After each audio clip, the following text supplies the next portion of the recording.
I'm sorry. My love for Cesaro has no ends. Subtlety, no boundaries. sir. There's no boundaries for my love with Cesaro. I'm begging you. Subtlety is your friend. No, it's not. Subtlety is a bitch to me.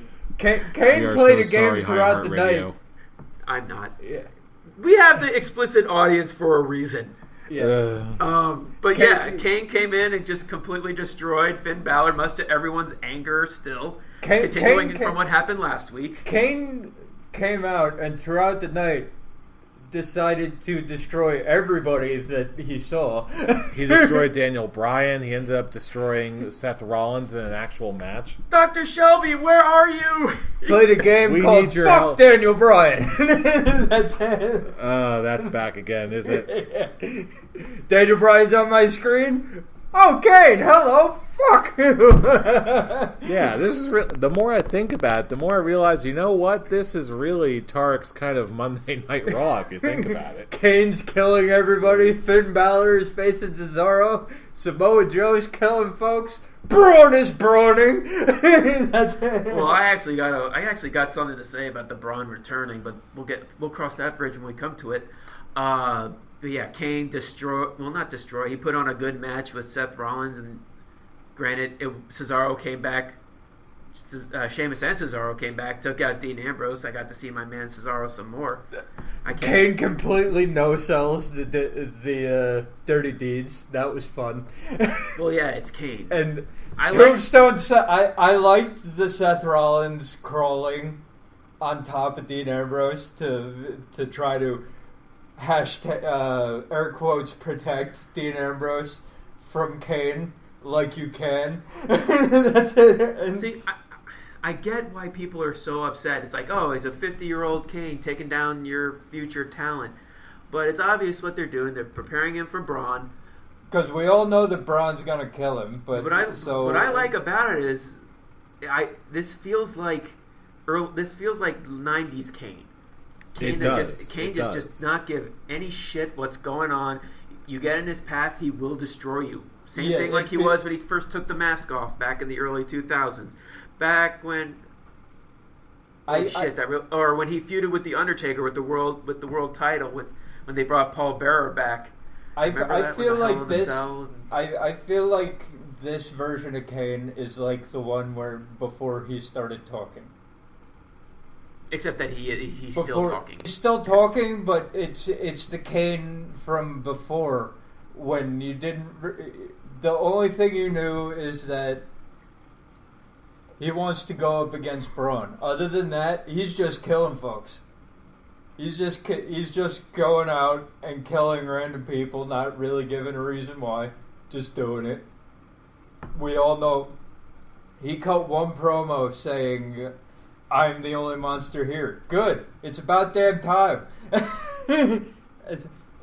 You're killing talent like Finn Balor and all that, but it's logical progression to a point where we all know what's going to happen in the end. Okay, it's monster versus monster. It's Kane passing the monster torch to Braun Strowman before Kane leaves. I think this is it for Kane. We're getting the greatest hits of Kane right now. Honestly, I had the same reaction. Yeah. Honestly, to be fair though, they're doing a good job of it so far. I definitely believe that this is going to be a torch passing moment for Kane, especially considering that I honestly thought he was already done since he's running for mayor. But honestly, he's honestly delivering right now. I really can't sneeze at this. And I can't say that he's killing people because yes, he's tombstoning people. It's not hurting Seth Rollins. It's not hurting Dean Ambrose. And as much as most people are saying it, I don't think it's hurting Finn Balor. It took 3 choke slams to take him down last week. It took 3 choke slams. It's not a burial or anything. It's just him taking down the top baby faces of the brand to build up for their big match with Braun and Kane. Yes, the way they're doing it, it's not hurting anyone. Yeah, the way that they're doing it, it's not so much that he's burying people or making them. It's not that he's bringing people down. It's that he's bringing himself back up. Especially after the past couple of years, he kind of needs a good build-up. And because he's been kind of a joke since he was Corporate Kane. He was pretty much a joke. And thankfully, it seems like they're doing everything right with Kane right now. I really can't see a problem right now. The reason I'm okay with it is it's the greatest hits of Kane. We all loved Kane growing up. We still do. We still do, most of us. Okay, and we're getting the greatest hits before he goes away for good. I'm okay with it. The only thing I really kind of wish that they do was just update his suit a little bit. I'm not a big fan of the stitches, attire. That's fair. I wish it would have been more kind of like his early 2000s, the black and red flames. Or like that time when he was Intercontinental Champion after beating Triple H with the American Badass Taker. Something similar to that. Here's a scholar's quick talk. Are they going to revert back to that outfit or the original one for his last match before he actually retires? No. I think that this is the outfit. They're not going to change the outfit. I don't think they're going to change the outfit either. Okay. Well, speaking of monsters, do we want to touch on Braun Strowman finally? Yeah.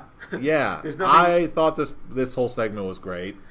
I like that it progressed throughout the night. Because after the Miz's match with Matt Hardy, because he was late, one thing, he wasn't there to defend Raw last week during the siege of Raw.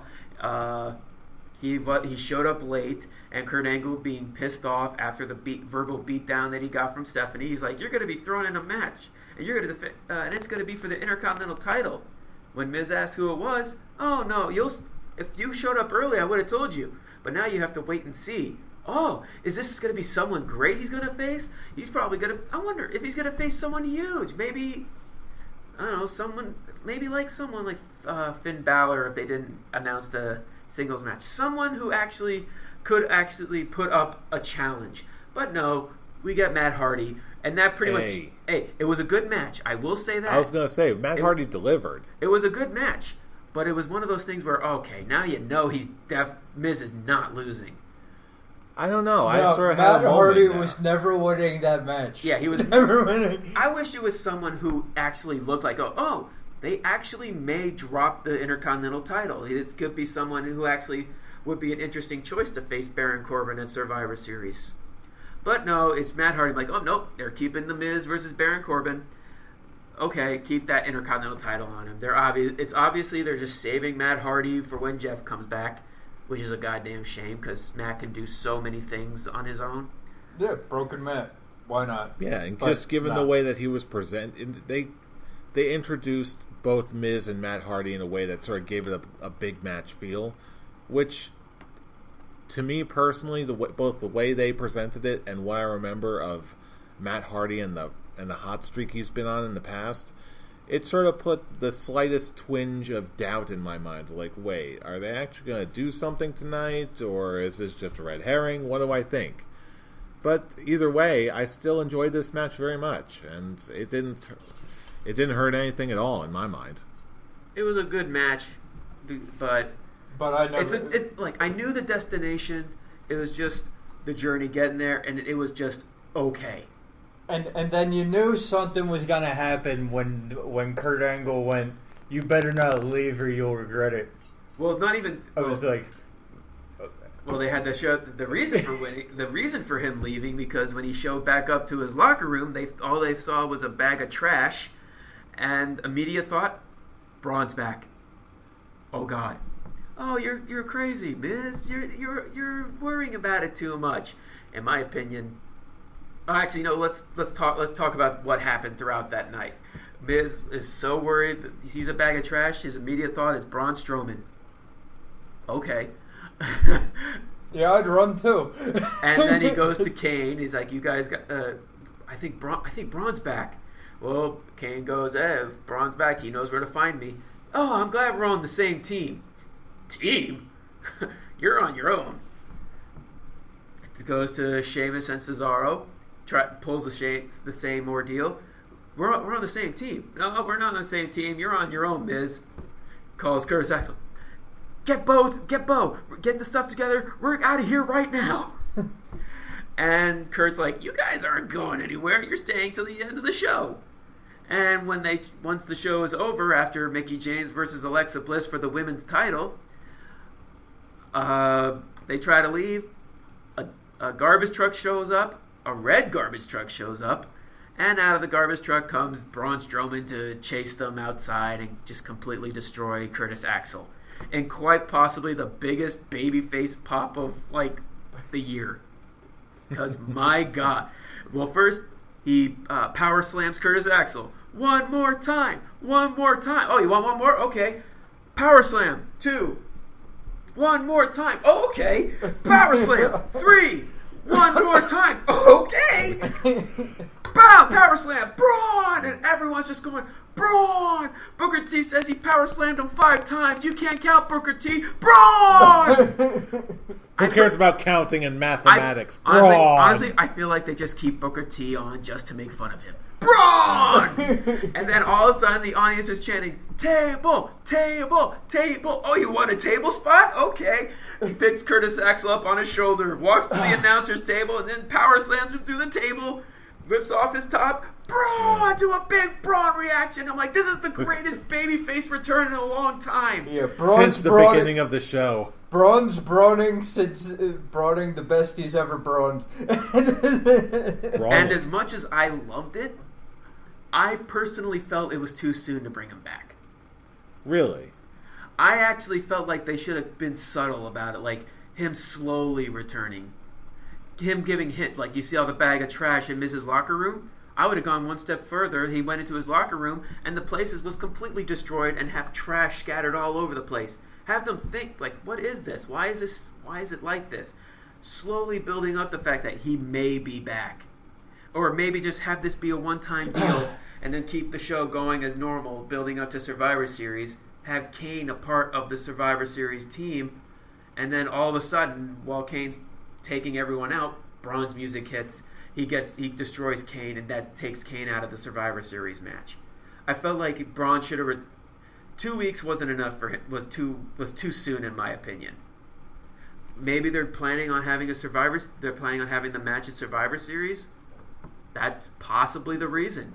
But the fact that he went after the Miz first, people are thinking, is Braun going to go for the Intercontinental title? Maybe. They've already announced. But then Kurt Angle announced the next day that he's on Team Raw. So I'm just like, so this is just a one-time deal, him just taking down one of the members of Miztourage? Yeah, and now we know how Braun Strowman is going to get eliminated from the match. So are we going to see, like, are we going to eventually see Braun Strowman go for the Intercontinental title after Survivor Series? No, because he's going to be going after Kane, because Kane's going to screw him at Survivor Series. Because Kane's not going to be a part of the team. That could be very interesting, depending on how they execute it. But given, in my opinion, he should have went straight for Kane. He shouldn't have went. That would have made the most sense because Kane's the one who put him in the trash in the first place. He's the one that he chokeslammed him through the stage. He dropped a crap load of chairs on him. Then he threw him in the garbage. It makes perfect sense why they would have. Kane hit him with a chair. Well, accidentally, but still, Kane hit him with a chair to start that whole build for their feud. I have 2 responses to that. That could be 2 possible explanations. Number 1, the character of Braun Strowman as we see him has a tendency to go after the most recent antagonist. Like, he is one of those guys who he's in a very physical sport. He's constantly wrestling and fighting dudes. He's going to go after the latest threat or the last person to push him around. So that's probably, in his mind, why the character of Braun Strowman probably went after The Miz first. There's also a second reason of just seeing Braun rise from his grave and amongst the trash heap and just terrify someone like The Miz and the Miztourage. That was just a freaking great moment. I don't care how you slice it. Probably because you weren't going to get that reaction out of Kane. you were. Yeah, it was going to... A Kane versus Braun dynamic is more of a monster versus